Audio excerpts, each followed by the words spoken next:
नमस्कार दोस्तों, स्वागत है आप सभी लोगों का आपके अपने चैनल ट्रेडर्स डायरी में। दोस्तों आज हम करने वाले फंडामेंटल एनालिसिस, वो भी क्वार्टर 4 के रिजल्ट्स आने से पहले यस बैंक का हम फंडामेंटल एनालिसिस करने जा रहे हैं, जिससे हमें पता चलेगा कि अपकमिंग रिजल्ट्स में क्यों जो क्वार्टर 4 के रिजल्ट आने, जो एनुअली रिपोर्ट आने वाली है, वो किस तरीके की होगी, जो कि यस बैंक के मैनेजमेंट ने अपडेट किया था। तो उसके ऊपर भी हम बात करेंगे और हम देखेंगे कि 2 हफ्ते से यस बैंक की खबरें क्या चल रही हैं, पूरी बात जानेंगे। चार्ट तो हम इस वक्त नहीं देखने वाले, क्योंकि अभी चार्ट देखने का मतलब नहीं है। तो हम सिर्फ अभी फाइनेंशियल इंडिकेटर और एनुअल रिपोर्ट पर ही ध्यान देंगे, क्योंकि वीडियो ज़्यादा लंबी ना हो, इसीलिए चार्ट को इस वीडियो में काट दिया है। तो चार्ट का हम कुछ नहीं करेंगे, हमें इससे ही अंदाज़ा लग जाएगा कि स्थिति क्या है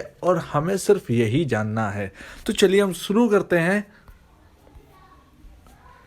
तो दोस्तों 2 हफ्ते पहले की खबर है। तो 2 हफ्ते पहले मतलब मैं वीडियो आज बना रहा हूँ, लेकिन मैं 2 हफ्ते की सारी 2 हफ्ते में जितनी खबरें थी वो आपको यस बैंक की सारी खबरें बताने जा रहे हैं, जो कि कई सारे यूट्यूब चैनलों पे चल रही है कि फ्रॉड की बात है, कहीं ये बात है, कहीं वो बात है, कहीं एटीए बॉन्ड 55 करोड़ का नहीं बल्कि 8,000 करोड़ का है और ये सब फलाना डिंका। तो हम पहले हम मेन चीज़ें हैं वो जान लेते हैं। तो यस बैंक का जो ज्वाइन किया है, जो क्लब ज्वाइन किया है, तो यस बैंक ने निफ्टी नेक्स्ट 50 इंडेक्स में ज्वाइन कर लिया है। मतलब स्थिति खराब हो गई थी। एक टाइम था कि यस बैंक निफ्टी के अंदर, यानी निफ्टी 50 के अंदर अपना जो पार्टिसिपेशन है वो दे रहा था। तो यस बैंक एक टाइम में निफ्टी 50 के अंदर शामिल था, लेकिन स्थिति खराब हुई और राणा कपूर के कारण जो यस बैंक की हालत जो खराब हुई है, उसके चलते यस बैंक को निफ्टी 50 से हटा दिया गया था, जो कि आपने देखा ही होगा। क्योंकि मैं आपको एक आंकड़ा बता दूं, जो कि हर टीवी चैनल, जो फाइनेंशियल चैनल है, जिन्होंने उस वक्त दिया था, लेकिन वो आंकड़ा मैं आपके सामने देता हूं।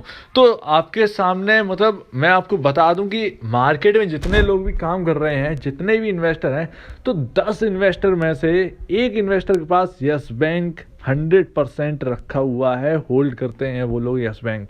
और ऐसी बात नहीं है, यस बैंक ने छुपे हुए लोग हैं जो कि करोड़पति बना दिए हैं यस बैंक ने। यस बैंक इतना, एक टाइम में यस बैंक का वो रोला था दोस्तों, जो कि एचडीएफसी बैंक का भी नहीं था। तो दोस्तों इस हिसाब से जो पैसा जो क्रिएट किया था यस बैंक ने, वो काफ़ी ज़्यादा जल्दी क्रिएट किया था और जल्दी लोगों ने बहुत जल्दी कमाया था। और यस बैंक उस वक्त ग्रोथ भी काफ़ी कर रहा था, लेकिन रिपोर्ट में कुछ और ही था, जिसकी गड़बड़ें बाद में पता चली। तो कोई बात नहीं है, लेकिन एचडीएफसी है और यस बैंक ही है। लेकिन हम देखते हैं आगे की रिपोर्ट है।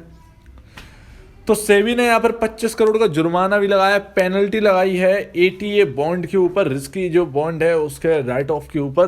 तो दोस्तों यहाँ पर देखना पड़ेगा कि क्या है, क्या मामला क्या है, क्या आना है। तो यहाँ पर इतना तो पता चल गया कि 25 करोड़ रुपए का यहाँ पर जुर्माना लगाया है। और कोई बड़ी खबर नहीं है, एटीए बॉन्ड की है, जो कि बहुत पहले की खबर है। तो यहाँ पर कोई भी यहाँ पर घबराने की जरूरत नहीं है। यहाँ पर जो टॉप की खबर है वो ये है कि म्यूचुअल फंड है ना, म्यूचुअल फंड ने यहाँ पर यस बैंक में 7.26 करोड़ शेयर्स जो हैं वो होल्ड करते हैं। मार्च 2021 के जो एंड की जो रिपोर्ट है ना, उसके हिसाब से पता चला है। और ये खबर दिया है आईसीआईसीआई डायरेक्ट रिपोर्ट ने। तो आईसीआईसीआई डायरेक्ट की जो रिपोर्ट आई थी, उसने बताया है कि 7.26 करोड़ शेयर्स जो है वो मार्च 2021 के एंड तक अब मार्केट में होल्ड करते हैं जो म्यूचुअल फंड है वो लोग। तो मार्केट वैल्यू क्या पहुंच गई, 82 करोड़ पहुंच गई है।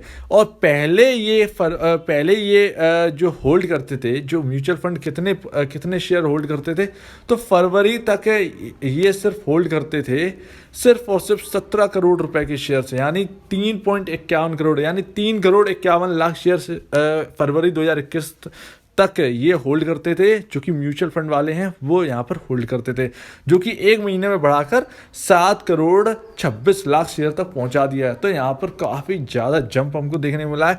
और पहले जो 17 करोड़ की जो रकम होल्ड करते थे इसमें, मतलब 17 करोड़ रुपए की जो शेयर होल्ड करते थे म्यूचुअल फंड, वो बढ़कर 82 करोड़ रुपए पहुंच गया है। तो यहाँ पर ये म्यूचुअल फंड की तरफ से जो जंप हमको देखने को मिला है, तो यहाँ पर जो है यस बैंक में जो है वो भरोसा हुआ बढ़ा है। एक बात कहना चाहूँगा, 6 मई को रिजल्ट आने वाले हैं यस बैंक के, और म्यूचुअल फंड की जो होल्डिंग है वो इतनी ज़्यादा बढ़ी है, 17 करोड़ से 82 करोड़ हो गया। म्यूचुअल फंड किसी के सगे नहीं होते, आपको मैं बता दूं, किसी के भी सगे नहीं होते। मतलब उन्हें कुछ अगर इसमें दिखा है तो ही उन्होंने एंट्री ली है। इतनी बड़ी, मतलब 17 करोड़ से 82 करोड़ पहुंचा देना बड़ी बात है दोस्तों। होल्डिंग बढ़ा देना एक बड़ी बात होती है। तो यहाँ पर होल्डिंग बढ़ाना क्यों होता है? होल्डिंग बढ़ाना होता है विश्वास को बढ़ना। तो यहाँ पर यस बैंक में तो लगातार विश्वास तो बढ़ ही रहा है, चाहे रिटेल का हो, चाहे म्यूचुअल फंड वालों का, और चाहे FIIs का हो। सबका विश्वास यहाँ पर जो है यस बैंक में बढ़ा ही है। अब ये आपके सामने इंपॉर्टेंट अपडेट हैं, और अपडेट दिए थे 5 अप्रैल 2021 को, जो दिए गए हैं यस बैंक के बोर्ड की तरफ से। तो यस बैंक की जो बोर्ड ने Q4 अपडेट दिए हैं, जो बिजनेस अपडेट दिए हैं, तो बता रहे हैं लोन एंड एडवांसेस जो हैं वो हैं अभी 1,72,850 करोड़ रुपए के मार्च 2021 यानी 31 मार्च तक की बता रहे हैं, जो कि 0.8% बढ़ा है ईयर ऑन ईयर, यानी साल दर साल यहाँ पर बढ़े हैं। और पहले मतलब अगर हम बात करें तो 31 मार्च 2020 में 1,71,443 करोड़ रुपए के यहाँ पर जो लोन एंड एडवांसेस यहाँ पर थे। तो यहाँ पर 0.8% की लोन्स एंड एडवांसेस में यहाँ पर ग्रोथ दिखी है, 0.8% की। और यहाँ पर जो यहाँ पर बता रहे हैं कि क्वार्टर ऑन क्वार्टर जो है वो 1.8% यहाँ पर बढ़ा है। तो क्वार्टर ऑन क्वार्टर जो है वो 1,59,721 करोड़ के यहाँ पर पहुँच गए हैं, जो कि 31 दिसंबर 2020 के क्वार्टर में है, यानी Q3 के क्वार्टर में है, जो कि आया था। और हमने देखा था कि काफ़ी अच्छा वहाँ पर जो है वो चल रहा था। जो Q4 के जो इसके ऊपर तो हमने बात कर ही लिया। तो यहाँ पर जो है रिजल्ट आने की बहुत ही अच्छे संभावना है दोस्तों। तो यहाँ पर मैनेजमेंट, जो मैं आपको बता दूं कि जो मैनेजमेंट में जो CEO बने हैं काफ़ी ज़्यादा एग्रेसिव हैं दोस्तों। देखिए, खतरा जो था वो अब जा चुका है, लेकिन खतरा थोड़ा बहुत है। कोविड का जो असर है कि आगे क्या होगा 1 साल के अंदर कहना थोड़ा मुश्किल है। क्या बैंकों पर बीतेगी, कैसा कोविड का हाल है, और कैसा मतलब जो देश में जो कि बता रहे हैं कि कुछ भी हो सकता है। मतलब अगर कोविड के केसेस बढ़े तो लॉकडाउन हो सकता है, जिसकी वजह से फाइनेंशियली कंडीशन सबकी ख़राब होगी। अब अमेरिका तो है नहीं कि सरकार हर एक के खाते में $500 डाले, 35, 40, 50 से 80 हज़ार रुपये डाले, हर महीने डालती रहे। तो ऐसा तो है नहीं, ठीक है ना। तो यहाँ पर दिक्कतें हैं। और बैंकिंग सिस्टम जो है वो भी हमारा अमेरिका जैसा है नहीं, ना यूरोप जैसा है, जो कि यहाँ पर वसूली के लिए एकदम भागते ना हो। तो यहाँ पर काफ़ी दिक्कतें हैं, और बैंकों की दिक्कतें यहाँ पर ख़राब हो सकती हैं। जबकि एक रिपोर्ट मुझे ध्यान नहीं आ रहा है, किसी बिग ब्रोकरेज हाउस या किसी बड़ी फर्म हाउस का अगर हम एक रिपोर्ट देखें जो कि फाइनेंशियल सेक्टर के ऊपर आया था भारत के, तो उन्होंने कहा था कि जो NPA हैं वो बढ़ने वाले हैं भारत के अंदर। भारत के सारे बैंकों के अंदर NPA बढ़ेंगे, जिसकी वजह से स्थिति काफ़ी ख़राब होगी फाइनेंशियल सेक्टर की। अब देखना बनता है कि क्या रिपोर्ट, मतलब क्या ये रियल में है या नहीं है। नाम सामने, मतलब आप रिपोर्ट सर्च करें तो आपके सामने आ जाएगा, लेकिन अभी नाम मेरे पास नहीं है, मुझे ध्यान नहीं है। ये सिर्फ मैंने जब एक नोटिफिकेशन आया तो उसमें देखा था, तो मैं आपको बता रहा हूँ। अब मेन चीज़ है जो हम लोग का हथियार है भैया, तो ये है फाइनेंशियल इंडिकेटर। तो मार्केट कैप है 36,580 करोड़ रुपए का, और शेयर काम कर रहा है 14 रुपये पे। देखिए क्या कितना ज़्यादा मार्केट कैप है 14 रुपये पर, मतलब काफ़ी नीचे लोएस्ट प्राइस पर होने पर भी। EPS -1.33, कमा के कुछ नहीं दे रही है बैंक। पी रेशियो हमको पता नहीं है, इंडस्ट्री पी 31.66 है, और मेरे ख्याल से यहाँ पर जो पी रेशियो है वो यहाँ पर 80-90 के आसपास होना चाहिए, 90-100 के आसपास यहाँ पर पी रेशियो होना चाहिए, स्टॉक का पी रेशियो, क्योंकि EPS नेगेटिव है और स्टॉक का प्राइस जो है वो काफ़ी ऊपर है। लेकिन अगर हम बुक वैल्यू पर शेयर को देखें तो 14.72 है। तो अगर बुक वैल्यू पर शेयर को देखें तो यहाँ पर हमें पता चलता है जो प्राइस है, स्टॉक की जो प्राइस है वो रीजनेबल प्राइस है, 14 रुपये पर शेयर है। फंडामेंटली इस शेयर को, यस बैंक के शेयर को फंडामेंटली 14 रुपये 72 पैसे पर होना चाहिए, और वो यस बैंक यही काम कर रहा है। तो यहाँ से अगर हम ये देखें कि पी रेशियो को अगर हम देखें तो पी रेशियो को थोड़ा धक्का मार के बाहर फेंक देना चाहिए और बुक वैल्यू के हिसाब से यहाँ पर चलना चाहिए, क्योंकि बुक वैल्यू पर शेयर तब निकाला जाता है जब पूरी फंडामेंटल एनालिसिस हो जाती है, पूरी जो फाइनेंशियल इंडिकेटर है सबको देखकर एक जो बुक वैल्यू पर शेयर निकलता है। तो यहाँ पर बुक वैल्यू पर ही काम कर रहा है, तो नीचे के तो चांसेस नहीं है। इसीलिए काफ़ी ज़्यादा लोग कहते रहते हैं कि 13 रुपये का स्टॉप लॉस लगाओ और 20 रुपये का टारगेट, 12 रुपये का, 11 रुपये का, 10 रुपये का। 10 रुपये तो ऐसी प्राइस है कि मार्केट में अगर कोई प्राइस किसी स्टॉक की मायने रखती है तो वो यस बैंक की मायने रखती है। 10 रुपये पर SBI ने इस बैंक में शेयर खरीदे हैं, इस बैंक के शेयर खरीदे हैं, और काफ़ी लोग ऐसे होंगे जिनके पास 10 रुपये के ये शेयर डले हैं। तो यहाँ पर रीजनल प्राइस चल रहा है, यहाँ पर कुछ भी नीचे जाने का संभावना नहीं है, बुक वैल्यू पर शेयर पर ही काम कर रहा है, महंगा बिल्कुल ही नहीं है, ठीक है ना। अब हमने बुक वैल्यू पर शेयर देख लिया है, तो अब हम देखें कि इस बैंक में सबसे बड़ी प्रॉब्लम क्या है, तो वो है नंबर ऑफ शेयर्स। ये जो हम लोगों ने जो मतलब एक डेट आई थी जिससे पहले हम लोगों ने शेयर खरीदे, और जिसके बाद उस डेट के बाद उस डेट तक के लोग जो ब्लॉक कर दिए गए उनमें मैं भी शामिल हूँ। तो उसमें प्रॉब्लम क्या आती है कि हम लोग सोचते थे कि 300 रुपये जाएगा, बिल्कुल जा सकता है, 300 रुपये चला भी जाता, और हम लोग 300 रुपये का रेट अभी देख भी रहे होते, यस बैंक के अंदर 300 रुपये का रेट चल रहा होता दोस्तों। लेकिन यहाँ पर प्रॉब्लम क्या करी गई है, 10 रुपये पर डील करके छोड़ दिया गया है। दिक्कत यही है, 10 रुपये पर डील। कुछ फाइनेंस मिनिस्टर है, उन्होंने कुछ सोचा ही नहीं कि बैंक के नंबर ऑफ शेयर्स बढ़ जाएंगे। तो नंबर ऑफ शेयर्स का दिक्कत क्या है, मार्केट कैप 1 रुपये में आपका 2500 करोड़ का मार्केट कैप हो जाएगा। 1 रुपये बढ़ने पर यस बैंक का 2500 करोड़ रुपए बढ़ता है, ये प्रॉब्लम है। 10 रुपये बढ़ने पर 25,000 करोड़ की कंपनी होती है। 100 रुपये बढ़ने पर, 100 रुपये पर जाने पर यस बैंक का 100 रुपये अगर शेयर प्राइस हो जाता है तो 2.5 लाख करोड़ की बैंक बन जाती है। और 2.5 लाख करोड़ की बैंक है, मतलब अगर हम बात करें तो 400-500 के रेट की कुछ बैंक है जो कि 2.5 लाख करोड़ की भी नहीं है। अगर हम बात करें इंडसइंड बैंक की तो वो अभी 1 लाख करोड़ रुपए की भी बैंक नहीं है। अगर हम बात करें ICICI बैंक की तो 500 रुपये चल रहा है, लेकिन उसका जो मार्केट कैप कितना है वो है शायद मेरे ख्याल से 5 लाख करोड़ से थोड़ा सा नीचे ही होगा।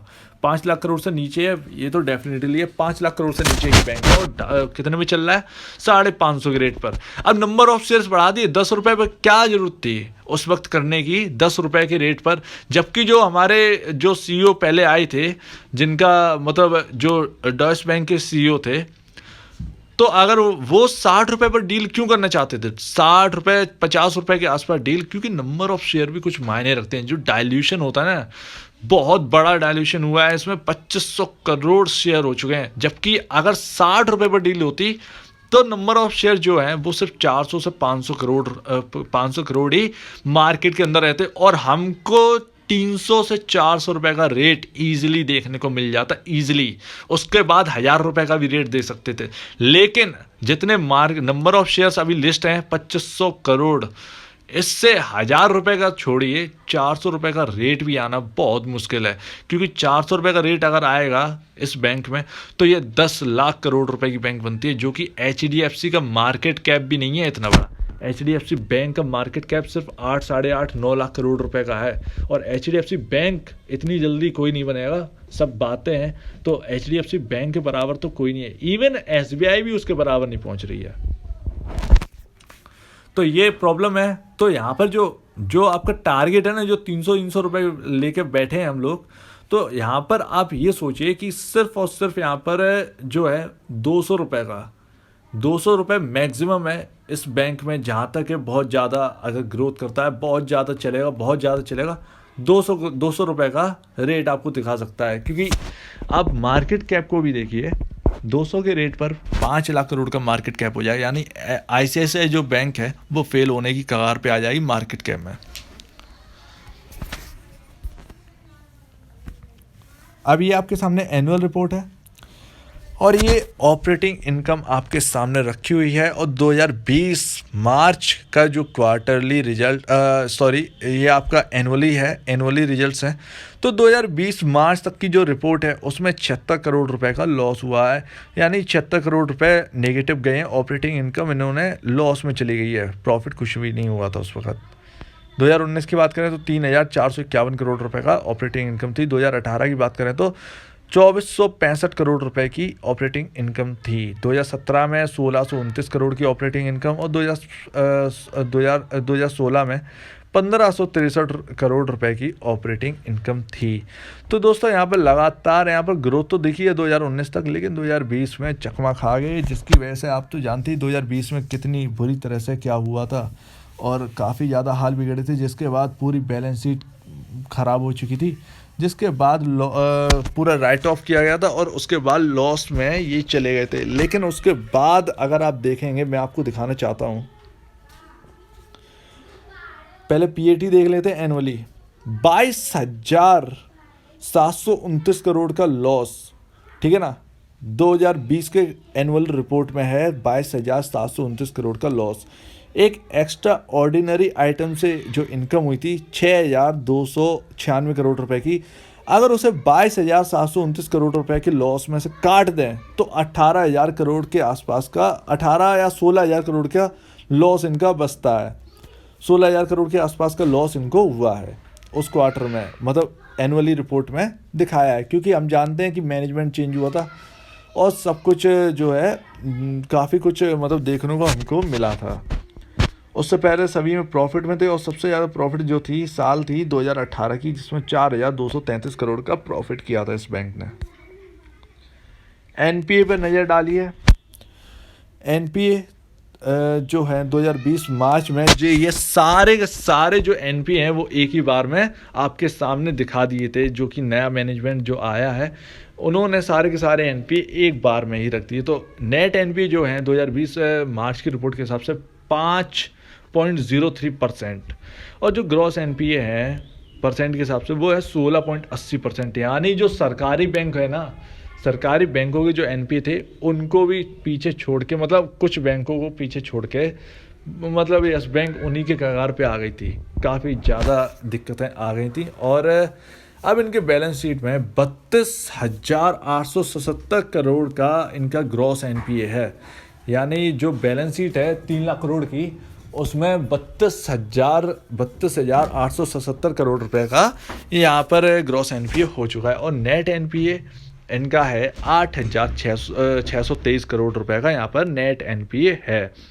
तो ये काफ़ी ज़्यादा प्रॉब्लम्स चल रही हैं और देखना पड़ेगा कि अब होता क्या है।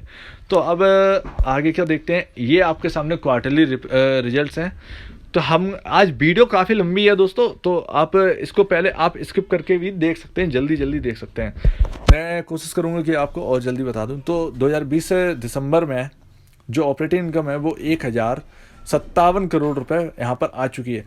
और मार्च, जैसा हमें पता है कि 2020 मार्च तक हम लोग 16,000 करोड़ के लॉस में थे, यानी बैंक जो है वो 16,000 के लॉस में थी। उसके बाद मार्च 2020 को अगर हटा दें तो मार्च 2020 जुलाई का जो क्वार्टर आया था, जून का जो क्वार्टर था उसमें ये ऑपरेटिंग इनकम जो थी वो प्रॉफिट में आ गई। यानी जो लॉसेस थे 16,000 करोड़ के, उसके बाद ये प्रॉफिट में आना चालू हो गए थे जब नए मैनेजमेंट यहाँ पर आ चुकी थी।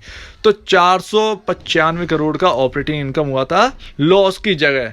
तो उससे पहले 2020 मार्च के क्वार्टर में 522 करोड़ का लॉस था। क्वार्टरली बता रहा हूँ, क्वार्टरली यहाँ पर 522 करोड़ का लॉस था, जो कि अब प्रॉफिट में बदलकर 495 करोड़ का जून वाले क्वार्टर में आ चुका है। उसके बाद सितंबर वाले क्वार्टर में 2020 सितंबर के क्वार्टर में 623 करोड़ रुपए का यहाँ पर ऑपरेटिंग इनकम पहुंचा दी और बढ़ाकर दिसंबर 2020 के क्वार्टर में बढ़कर 1,057 करोड़ की यहाँ पर ऑपरेटिंग इनकम पहुंच गई। तो ग्रोथ तो अब स्टार्ट हो गई है, इस बैंक के अंदर ग्रोथ स्टार्ट हो गई है। वैसे ही यहाँ पर सीधा यहाँ पर नेट प्रॉफिट में आने लगे। और यहाँ पर बता रहे हैं कि जो 18,000 का यहाँ पर 2019 दिसंबर के क्वार्टर में जो 18,000 का लॉस हुआ था, मतलब 2020 यहाँ पर कुछ करेक्शन है दोस्तों। तो यहाँ पर लेकिन हम 2020 मार्च जून का ही देखेंगे तो 34 करोड़ का यहाँ पर प्रॉफिट किया पहला जून में, क्योंकि 2020 मार्च तक तो यहाँ पर लॉस में थे। तो जून की हम बात करेंगे, 2020 जून में 34 करोड़ का प्रॉफिट किया। 2020 सितंबर के क्वार्टर में 120 करोड़ का प्रॉफिट पहुंच गया और 2020 दिसंबर में 147 करोड़ का प्रॉफिट पहुंच गया। हालत इसलिए ख़राब है कि हाँ 4-4 हज़ार करोड़ का यहाँ पर प्रॉफिट होता है इस बैंक में, जो कि अब सिर्फ 100 करोड़ यहाँ पर पहुंच गया है। लेकिन यहाँ पर सबसे बुरी जो बात थी वो थी नंबर ऑफ शेयर्स बढ़ जाना, सिर्फ और सिर्फ यही बैंक में खराबी है। और जो कि एनपीए हैं तो आपकी स्क्रीन पे दिख रहे होंगे 18.87% से घटकर 2020 दिसंबर तक 15.36% यहाँ पर एनपीए रह गए हैं। हम जल्दी ख़त्म करेंगे। तो यहाँ पर नेट एनपीए में भी सुधार है और ग्रॉस एनपीए में भी सुधार है।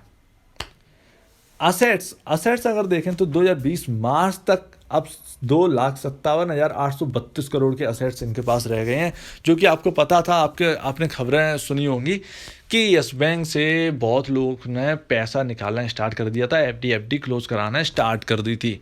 उस वक्त की बात है, 2020 मार्च की बात है। तो 2,57,832 करोड़ रुपए का यहाँ पर असेट्स है इनके पास, जो कि 2019 मार्च में 3,80,849 करोड़ रुपए का यहाँ पर असेट ये होल्ड करते थे। तो क्या ग्रोथ चल रही थी उस वक्त और क्या ग्रोथ अब रह गई है। तो यहाँ पर लेकिन यहाँ पर स्थिति काफ़ी स्टेबल पहुँच रही है। अब जो बहुत ही बेहतरीन जो रिपोर्ट है हमारे लिए, हम सभी के लिए, वो ये है कि एफआईआई ने यहाँ पर होल्डिंग बढ़ाई और 4% से यहाँ पर होल्डिंग बढ़ा दी है। सिर्फ एक महीने में बढ़ाई है दोस्तों। इस मार्च 2021 से अप्रैल 2021 के बीच में ये होल्डिंग बढ़ाई गई है और 4% के आसपास की होल्डिंग एफआईआई ने बढ़ाई है। सॉरी मैं पुरानी बात कर गया। मैं बात कर रहा हूँ म्यूचुअल फंड की, ये मैं बात करता हूँ म्यूचुअल फंड की। मैं आपको एफआईआई की बताता हूँ। तो 2020 सितंबर के क्वार्टर में 11.16% यहाँ पर होल्ड करते थे एफआईआई।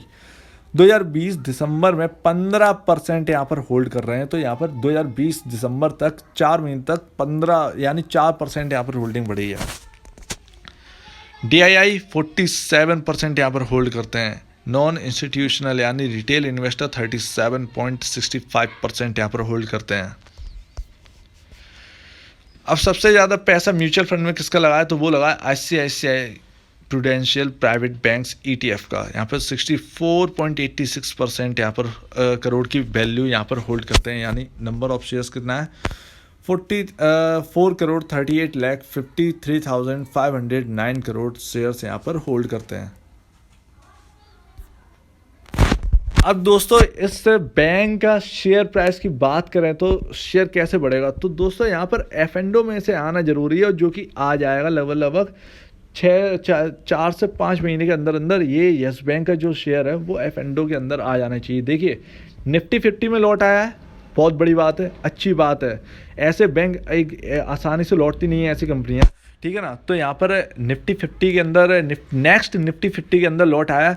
तो जो अपने पुराने कदम थे वो वहाँ पर पहुँच गया, जो पुरानी पोजीशन थी यस बैंक की वहाँ तक ये दोबारा पहुँच गया है।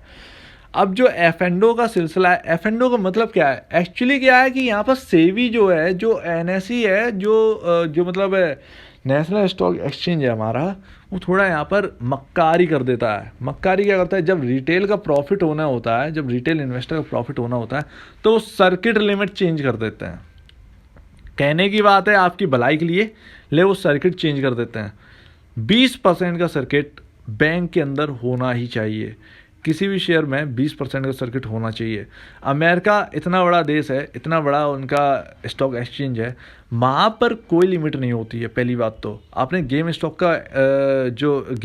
स्टॉप का आपने खबर तो सुनी होगी कि एक दिन में 100-200% चल गया, ठीक है ना। वो कोई भी F&O का स्टॉक नहीं था।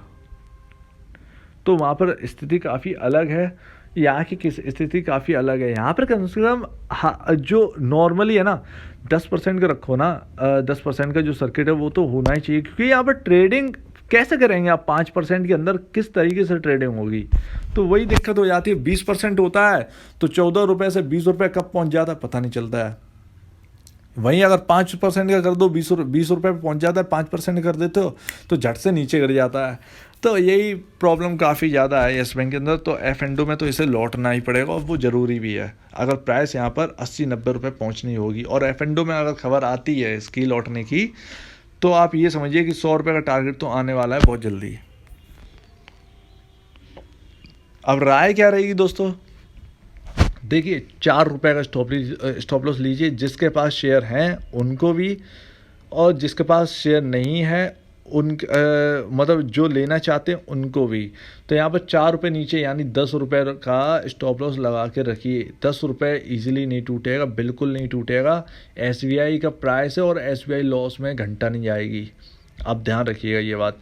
9 रुपये, अगर सही सच्ची पूछें तो 9 रुपये 75 पैसे का जो स्टॉप लॉस है सबसे बेहतरीन स्टॉप लॉस है। तो आप लेकर चल सकते हैं, लॉन्ग टर्म शॉर्ट टर्म जो भी हो, ठीक है ना।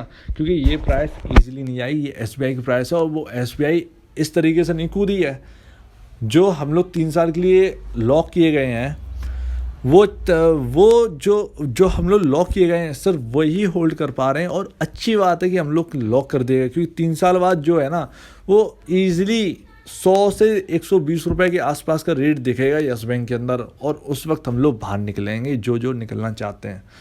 तो उस वक्त की देखते हैं। तो हम लोग वैल्यू तो मिलेगी हम लोग को यस बैंक में, ठीक है ना। अब जो लोग लेना चाहते हैं तो आपका स्टॉप लॉस एक ही है भाई, 9 रुपये 75 पैसे आप लेकर चल सकते हैं। एकदम बहुत ही सेफ स्टॉप लॉस है, आप इसे ही लेकर चल सकते हैं, चाहे लॉन्ग टर्म वाले हो चाहे शॉर्ट टर्म वाले हो, जिसे नई खरीदारी करनी है, जो होल्ड रखे हैं सबके लिए। बस ये एफ एंडो में और आ जाए ये बैंक। अब क्या है कि अब एक मैं आपको बात बताता हूँ, इसी वीडियो में बता देता हूँ किस तरीके से 600 रुपये का रेट आएगा। देखिए, एक मार्केट कैप जो है उस नाम की भी एक कोई चीज़ होती है। HDFC से बड़ी बैंक नहीं बनने वाली, ठीक है ना। मार्केट कैप के हिसाब से बता रहा हूँ, HDFC बैंक से बड़ी बैंक नहीं बनेगी। यानी 8 लाख करोड़ का तो करने से रहा। यहाँ तक कि ICICI जो बैंक है उसका मार्केट कैप टच करना मतलब ठीक है, वहाँ तक टच कर सकती है। ICICI का जो मार्केट कैप है उसको क्रॉस करना बहुत ज़्यादा मुश्किल होगा। इसे 5 लाख करोड़ का मार्केट कैप निकालना इसके लिए बड़ी बात होगी, ठीक है ना। तो यहाँ पर प्रॉब्लम क्या है?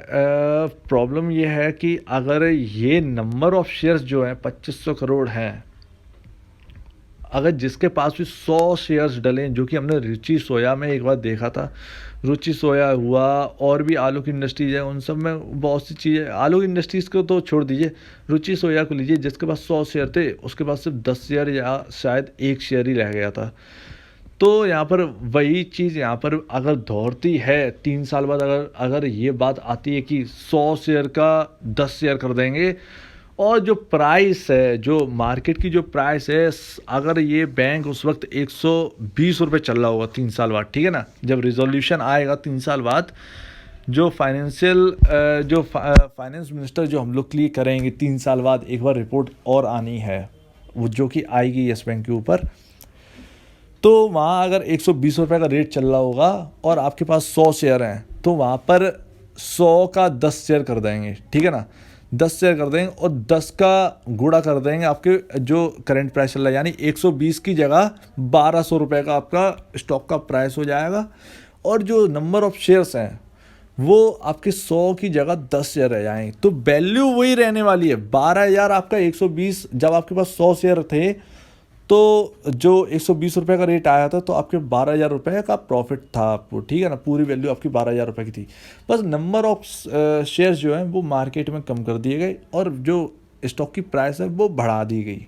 बस यहाँ पर एक यही चीज़ है, एक यही डिफरेंस हमको देखने को मिल सकता है, जिसकी वजह से ये बैंक फिर से दोबारा से सही हो जाएगी और इसके जो नंबर ऑफ शेयर्स हैं वो भी मार्केट के अंदर कम हो जाएंगे। तो ऐसे अगर ये स्थिति बनती है तो यस बैंक काफ़ी ऊपर जाने वाली है उस वक्त। फिर अपने को डर नहीं है कि 5 लाख का मार्केट कैप क्रॉस कर पाएगी या नहीं कर पाएगी, तो बहुत ही अच्छा रहेगा उस वक्त अगर ऐसी कुछ रिजोल्यूशन आता है। तो देखते हैं क्या होता है। चलिए अब दीजिए मुझे इजाज़त। वीडियो देखने के लिए बहुत बहुत धन्यवाद दोस्तों।